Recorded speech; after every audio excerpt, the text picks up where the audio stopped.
10,000 mga manggagawang Pinoy ang hinahanap ng bansang Taiwan, Japan at United Arab Emirates o UAE. Mga factory worker para sa textile, plastic at electronics at dormitory supervisor ang hanap sa Taiwan.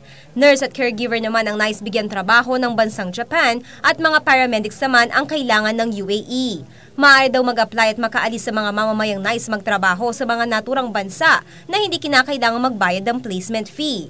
Ito ang magandang balitang hatid ng Unified System for Recruitment of Workers under the Government-to-Government Scheme Program sa pagtutulungan ng Philippine Overseas Employment Administration o POEA, Public Employment Services Office o PESO at pamahalang panlalawigan ng Pampanga. Nitong Huwebes, tinungo ng mga mamamayang nais magtrabaho sa abroad ang Benigno Hall sa Kapitolyo ng Pampanga para maiproseso ang kanilang mga papeles. Ayon kay Luningning Vergara, head ng Pampanga PESO, napili daw ang Central Luzon sa buong bansa para pasimulang muli ang naturang programa at sa rehiyon ginawang cluster area ang Pampanga at Bulacan.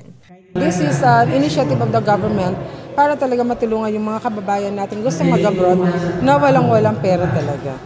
Dahil sa walang placement fee, kakaunting halaga lamang daw ang kailangan para sa pagproseso ng papeles para sa mga nais na magtrabaho sa mga nabanggit na bansa. Yung iba-ibang expenses na hindi naman ganun ka-importante, wala na yon. So, magiging gastos dito will be the processing fee na 5,000 na payable sa POEA, yung medical nila. Tapos, ang alam ko pati yung sa ticket nila dito, yung company. Kailangan lamang daw magdala ng resume, birth certificate, passport, NBI, police clearance at ilang pang dokumentong nagpapatunay ng pagiging kwalipikado sa trabahong hinahanap. Matapos ang initial assessment, magkakaroon ng online registration.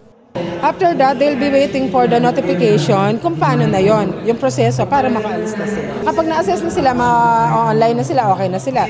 But then, further evaluation, pwedeng magkaroon ng problema sa medical o sa iba pang aspeto.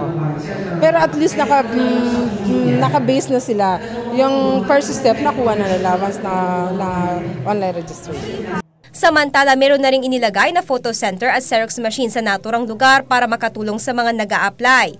Tatagal ang naturang programa hanggang Sabado, ika-10 ng Setyembre.